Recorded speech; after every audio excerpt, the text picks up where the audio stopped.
Hello, my name is Arifa Praveen and I am 16 और मैं ये वीडियो बना रही हूँ सारे टीनेजर्स के लिए। मैं भी एक टीनेजर हूँ, तो मैं कुछ बात है जो शेयर करना चाहती हूँ टीनेजर्स से, इसलिए मैंने ये वीडियो बनाया। सो फर्स्ट ऑफ ऑल मैं बता दूं कि मैं कोई मोटिवेशनल स्पीकर नहीं हूँ, या फिर कोई लाइफ एक्सपीरियंस करके नहीं बैठी, या फिर बहुत कुछ हासिल नहीं कर लिया मैंने जो मैं आपको कोई मोटिवेशन टिप्स एंड ट्रिक दे सकूं। बट जो मैंने फील करा है, जो मैंने देखा है कि टीनेजर क्या क्या फेस करते हैं, मैं भी टीनेजर हूँ, तो मैं उस टॉपिक पे इस वीडियो में बात करने वाली हूँ। फर्स्ट ऑफ ऑल मैंने ये फील किया है कि एज ए टीनेजर हम बहुत ज़्यादा डिस्ट्रैक्टेड रहते हैं। कोई बुरे चीज़ों में डिस्ट्रैक्टेड नहीं रहते, अपनी लाइफ को ही लेके डिस्ट्रैक्टेड रहते हैं। हमें अपनी लाइफ में बहुत कुछ करना होता है, हमें ये भी करना होता है, हमें वो भी करना होता है, बट एट द एंड हम क्या करते हैं, we are just laying on the bed and doing nothing. एक ही चीज़ है जिस पे हम फोकस कर पाते हैं, वो है रील्स स्क्रॉल करना। And that's the real problem of teenagers. Teenager ऐसा नहीं है कि अपनी लाइफ को लेके सीरियस नहीं है, कुछ सोचते नहीं है, बट उस चीज़ पे एक्शन नहीं ले पाते हैं। सो यही मैं बताने वाली हूँ कि कैसे अपने लाइफ को लेके हम सीरियस हो सकते हैं एंड क्या क्या कर सकते हैं जिससे हम थोड़े बेटर बन पाए। ओके, सो इन तक वीडियो जरूर देखना। First point that we have to do, मैं आपको कोई टिप्स नहीं दे रही है, मैं पॉइंट्स से बता रही हूँ कि हाँ क्या क्या चीज़ हम कर सकते हैं खुद को इम्प्रूव करने के लिए। तो फर्स्ट चीज़ जो हम कर सकते हैं वो है मेक योरसेल्फ बिजी। खुद को इतना बिजी रखो कि तुम्हें दूसरे फालतू कामों के लिए तुम्हें दूसरे फालतू कामों के लिए टाइम ही ना मिले। फॉर एग्जाम्पल, हमें रील देखते रहते हैं, दिन रात बेड पे पड़े हैं, रील देख रहे हैं, और मैं भी ऐसी ही थी और अभी भी हूँ, थोड़ा मोड़ा रील देखती हूँ, बट ऐसी थी कि मैं 12 से 13 घंटे आराम से रील देख सकती हूँ, ऐसी थी। बट जब मैं 12th में आई, थोड़ी बिजी हो गई, मैंने कंटेंट क्रिएशन शुरू करा, मैं ट्यूशन पढ़ाती हूँ, 12th की पढ़ाई होती है एंड घर के भी कुछ काम होते हैं, तो मुझे बिल्कुल टाइम ही नहीं मिलता कि मैं रील्स देख सकूँ। तो खुद को इतना बिजी कर लो प्रोडक्टिव कामों में कि तुम्हें बेफालतू के reels and movies and series के लिए तुम्हारे पास टाइम ही ना बचे। सो कोई भी काम हो, जो भी तुम्हें करना है, जो भी आपको करना है, उस चीज़ पे आप ध्यान दो, प्रोडक्टिव काम पे अपना ध्यान लगाओ एंड खुद देखोगे कि आपको फ़ोन के लिए टाइम ही नहीं मिल रहा है। अगर आप लिटरली सीरियस हो अपने लाइफ को लेके, अगर आप कुछ करना चाहते हो, देन आप प्रोडक्टिव कामों पे ध्यान दो। जो भी चीज़ आप करना चाहते थे, जो भी शुरू करना चाहते थे, वो करो एंड देन देखो कि आपको रील्स के लिए कभी टाइम मिल ही नहीं पा रहा है। Second point is use your ideas. देखो, एज ए टीनेजर आपने कभी ना कभी फील किया होगा कि हमारे दिमाग में बहुत सारे आइडियाज आते हैं। हमें मान लो कभी बैठे हैं तो आराम से आ रहा है दिमाग में कि कंटेंट क्रिएशन शुरू कर देती हूँ, या फिर ये आता है कि बिजनेस शुरू कर देती हूँ, या कोई एआई टूल सीख लेती हूँ, या फिर कम्युनिकेशन स्किल सीख लेती हूँ। जो भी आइडियाज हमारे दिमाग में आ रहा है, हम बस सोच लेते हैं एंड देन करते कुछ नहीं है।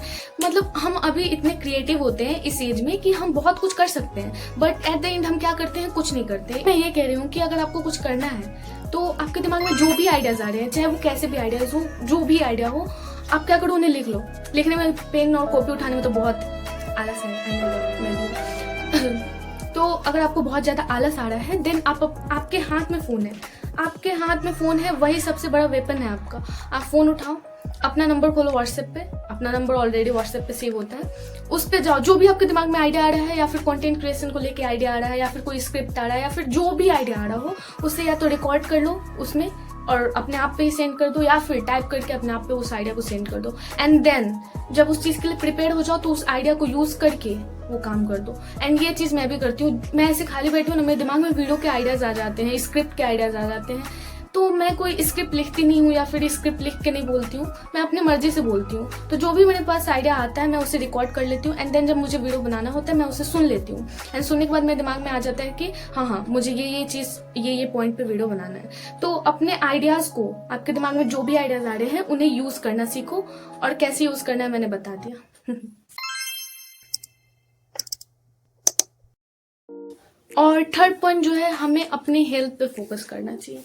मैं जो इतना भाषण दे रही हूँ, मैं खुद अपने हेल्थ पे बिल्कुल ध्यान नहीं देती, बट मैंने ये फील किया है कि हमें अपने हेल्थ पे बहुत ज़्यादा ध्यान देने की ज़रूरत है। क्योंकि अभी ऐसा जमाना आ गया ना कि हम बस बेड पे सोए रहते हैं, काम करते रहते हैं।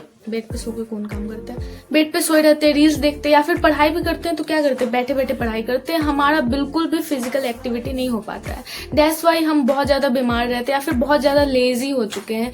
तो अगर आप एक टीनेजर हो, तो आपको अपने हेल्थ पे ध्यान देना बहुत ज़रूरी है। क्योंकि मैं अपनी बात करूँ तो मैं जब 11th में थी, तो उस टाइम बिल्कुल मैं पढ़ाई लिखाई तो करती नहीं थी, तो क्या करती थी, दिन रात रील्स देखती थी। तो रील्स कितने देर देखती थी, 14 से 15 घंटे सॉरी 11 से 12 घंटे रील्स देखती थी। 11 से 12 घंटे रील, खाना है, सोना है, फिर उठना है, फिर रील लिखना है, बस मेरा यही ड्यूटी बन चुका था।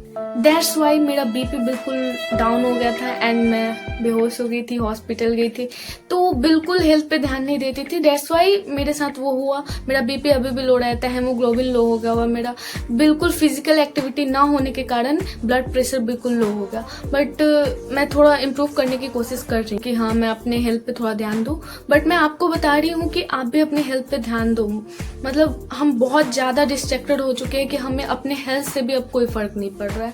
तो धीरे धीरे हेल्थ पे भी ध्यान देना शुरू करेंगे। एक ही बार में सब कुछ करने की जरूरत नहीं है।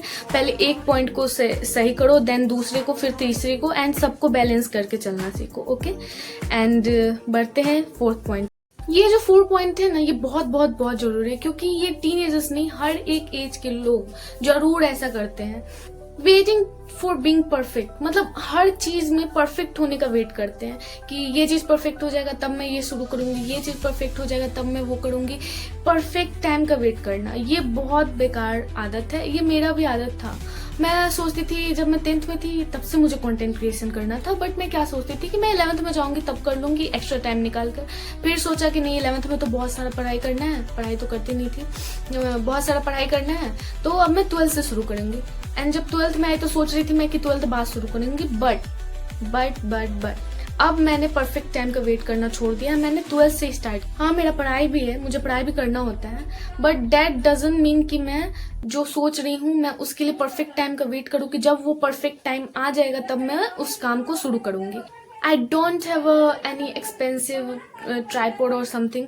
मैंने बस एक ट्राईपॉड लिया, वो भी अपने पैसों से। तो लाइक मैं शुरू कर रही हूँ ना, परफेक्ट टाइम का वेट नहीं कर रही हूँ अब। और परफेक्ट टाइम का वेट करना भी नहीं चाहिए, क्योंकि परफेक्ट टाइम आता ही नहीं। पता है परफेक्ट टाइम क्या है? हम अपने काम को टालने के लिए एक परफेक्ट टाइम बना दिए हैं कि ये टाइम आएगा तब हम ये काम करेंगे। भाई कौन परफेक्ट टाइम है भाई? कौन परफेक्ट, किसने परफेक्ट टाइम को इन्वेंट किया है? कौन परफेक्ट टाइम बना के गया है? कोई बना के गया है? नहीं। परफेक्ट टाइम आपको बनाना पड़ता है। जो आज है वो कल आ जाएगा, फिर कल भी आज बन जाएगा, फिर कल आएगा, फिर कल भी आज बन जाएगा। लाइक हर चीज प्रेजेंट ही है। आप फ्यूचर का वेट नहीं कर सकते, क्योंकि फ्यूचर भी एक दिन आपका प्रेजेंट बन जाएगा। सो आज को अपना परफेक्ट टाइम बनाओ, प्रेजेंट को अपना परफेक्ट टाइम बनाओ, एंड आज से ही शुरू करो। कभी भी परफेक्ट टाइम का वेट मत करो, क्योंकि परफेक्ट टाइम कभी भी नहीं आता, और ये हमें अपने दिमाग में बैठाना होगा।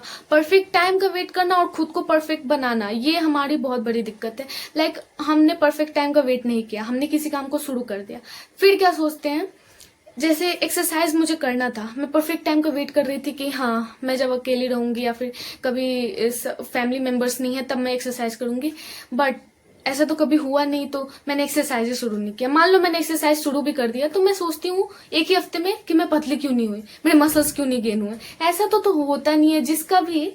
जिसने भी अपना वेट लूज करा है उसने 6-7 साल दिए हैं, 2-3 साल दिया है, तब जाके वो वेट लूज कर पाया है या फिर मसल गेन कर पाया। तो हम ये कैसे एक्सपेक्ट कर सकते हैं कि हम 2 ही दिन में, एक ही हफ्ते में या फिर एक ही महीने में हम बिल्कुल पतले हो जाए या फिर बहुत ज्यादा मसल्स गेन कर ले? ऐसा तो हो नहीं सकता है। मान लो किसी ने कंटेंट क्रिएशन शुरू किया, मैंने ही शुरू किया, एंड मैं ये एक्सपेक्ट कर लूं कि मेरे 2-3 वीडियो में मिलियंस व्यूज आ जाए, ऐसा तो होगा नहीं। हमें धीरे धीरे करना पड़ेगा ना, क्योंकि 1000 सब्सक्राइबर तक भी पहुंचने के लिए बहुत स्ट्रगल और मेहनत करना पड़ता है। मतलब बहुत कोई 6-7 महीने काम करते तब जाके उनके 100 सब्सक्राइबर होते हैं। सो इतनी जल्दी हमें एक्सपेक्टेशन परफेक्ट बनने का नहीं डाल लेना चाहिए, क्योंकि जो भी आज परफेक्ट है उसने सालों दिया है अपने ऊपर, तब जाके वो परफेक्ट बना है। So don't wait for a perfect time और बीइंग परफेक्ट। मतलब परफेक्ट टाइम के आने का और परफेक्ट बनने का वेट नहीं करो, क्योंकि परफेक्शन तभी आता है जब उस काम को आप शुरू करते हो, करते करते आपको आदत होती है, आदत होते होते फिर आपको एक्सपीरियंस होता है, देन जाके आप उसमें परफेक्ट बन पाते हो। सो एक ही बार में परफेक्ट बनने की कोशिश और परफेक्ट टाइम का वेट करना, ये हमें नहीं करना चाहिए। ये सबसे बढ़िया, मतलब ये सबसे बुरी आदत है हमारी।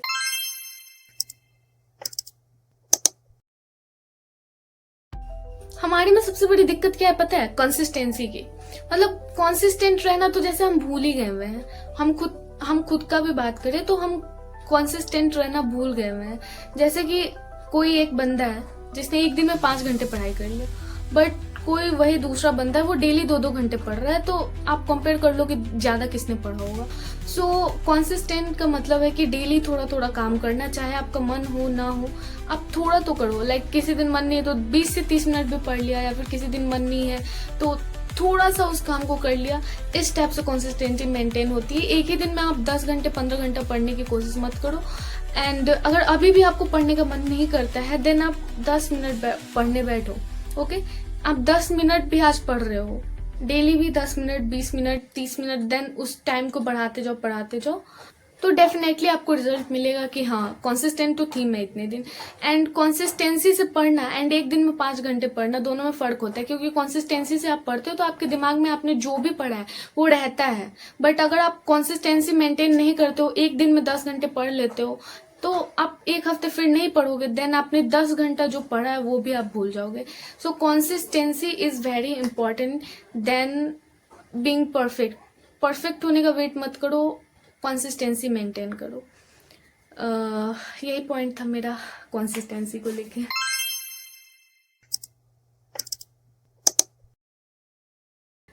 Last but not the least कि हमें बहुत ज्यादा रिग्रेट होता है। We are doing nothing and then regretting at night. मतलब दिन भर हम कुछ नहीं कर रहे हैं एंड रात में हम रिग्रेट कर रहे हैं कि यार आज मैंने फिर से कुछ नहीं किया, एंड कल होते हम फिर वही लूप में फंसे हुए हैं। कल भी हम वही कर रहे हैं। ऐसा नहीं है कि रात में हमें रिग्रेट हुआ तो कल से हम कम बैक कर रहे हैं, बहुत अच्छे से पढ़ाई कर रहे हैं। नहीं, कल भी हमने वही किया। आज रात में रोए, रिग्रेट करा, कल भी वही किया। तो इसी लूप में हम फंस जाते हैं, रिग्रेट के लूप में। हमें मूव ऑन करना सीखना होगा कि कैसे हमने जो मिस्टेक करा है उससे हम मूव ऑन कर पाए। जरूरी नहीं है कि सिर्फ ब्रेकअप से ही मूव ऑन किया जाता है, अपने गलतियों से सीख के उससे भी मूव ऑन किया जाता है। रिग्रेट करना, पूरे दिन कोई प्रोडक्टिव काम नहीं करना एंड देन रिग्रेट करना, उससे अच्छा है कि मतलब कुछ प्रोडक्टिव कर लो, रिग्रेट ना करो। लेकिन ऐसा होता नहीं। आज रात में हमने रिग्रेट किया, फिर सुबह उठे फिर वही लूप को दोहरा रहे हैं, फिर से रील देख रहे हैं, फिर से कोई प्रोडक्टिव काम नहीं कर रहे हैं। तो इसी लूप में फंस जाते हैं। रिग्रेट, कोई काम ना करना, फिर रिग्रेट, फिर कोई काम ना करना, फिर रिग्रेट, एंड इसी तरह हम कोई काम कभी कर ही नहीं पाते। महीनों सालों बीत जाता है एंड उसी लूप में हम फंसे रह जाते हैं। सो रिग्रेट मत करो किसी भी काम के लिए। रिग्रेट करने पे आपका टाइम ही वेस्ट होता है, इमोशन वेस्ट होता है। आप ट्राई करो कि आप उस काम को करो। It's better to do something now than regretting it later. क्योंकि जो आपका टाइम बीत गया है उसको आप वापस नहीं ला पाते हो और ना ही ला सकते हो। तो आप जो काम अभी नहीं कर रहे हो उसका बाद में रिग्रेट करके ही आप क्या कर लोगे। तो यही मेरा पॉइंट था रिग्रेट पे, एंड दैट्स ऑल। ये ही पॉइंट्स है जो हमें याद रखना। मैंने सारे पॉइंट्स को एक्सप्लेन करने की कोशिश किया है। फर्स्ट पॉइंट ये था कि make yourself busy, okay. Second ये था कि यूज योर आइडियाज। थर्ड ये था कि get out of your distraction. Fourth, focus on your health. Fifth, waiting for being perfect. Sixth था consistency and seventh था regret. मैं कहीं से देख के नहीं बोल रही, ये मैंने पॉइंट्स लिख रखा था कि किस किस पॉइंट पे मुझे बोलना है, तो मैं उसी से देख के बोल रही हूँ। एक ही बार में 6 पॉइंट मुझे नहीं याद आ रहे थे, इसलिए।